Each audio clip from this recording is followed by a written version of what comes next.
Yo, I ain't here for the money, I ain't here for the fame.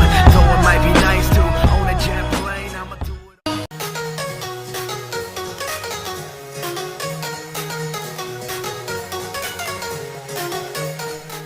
At the beginning of the game, the Lycanthropus gods, aka Supercell, created two immortal beings.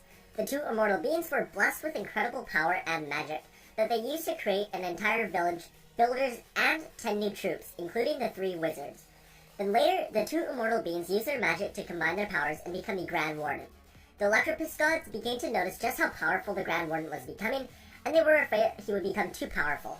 So they had to do something to take away some of his power. And now for the continuation.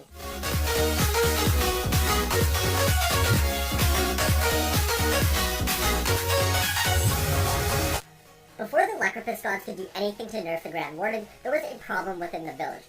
Apparently, the combined power between the Grand Warden and the 3 wizards were far too great and were causing mayhem in the village.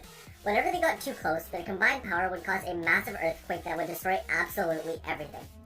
So the Grand Warden decided that he had to leave in order to save the village. So he then ended up leaving and using his powers elsewhere.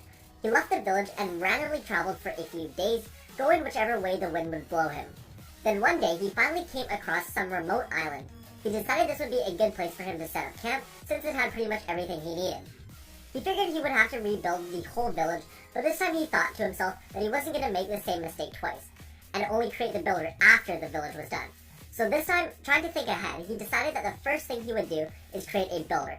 And after his experience creating the first few builders, he decided why not make this builder smarter and just overall better in every way. So when he casted the spell to create the builder, he put extra energy into it, trying to make the builder even better than the original ones.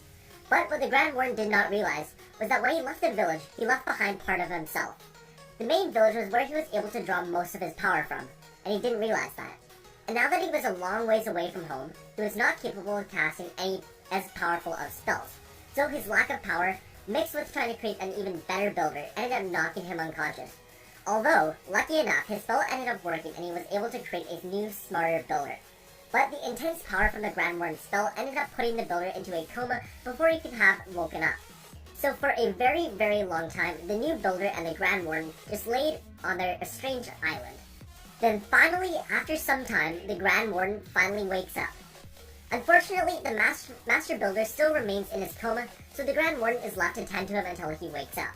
While the Grand Warden was waiting for the builder to wake up, he decided to create a town hall, where he left the builder to lay. He named the building after the town hall, but instead he called it the Builder's Hall, since that was the resting place of the new builder. But after years of waiting, the builder had still not woken up, and the Grand Warden was beginning to lose hope that he ever would. So after waiting for another month, he finally decided to give up. So he left the builder in his builder hall and then took off. And as the Grand Warden traveled around, he came across some troops who said they were heading towards the Royal Arena. So since the Grand Warden had nowhere else to go, he tagged along.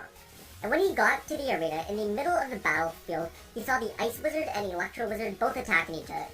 And this was a great news for the Grand Warden, because that meant that if they were both at the Clash Royale arena, then that means that they weren't back at the Clash Village. So he immediately took off back to the Clash of Clans village. And he could not have gotten back at a better time, because as he arrived, the regular builder was in the middle of releasing his brand new defense that he called the Eagle Artillery. And this thing was going to be a beast and absolutely crush entire armies at a time. So the Grand Warden was needed desperately by the villagers to help protect their armies from it. So the Grand Warden was then accepted back into the village with open arms.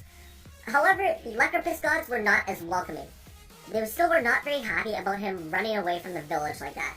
So as a small, tiny punishment, they ended up cursing him so that anytime he wanted to help defend the village, he would be turned to stone and wouldn't be able to run anywhere this time. So with that, everyone was happy.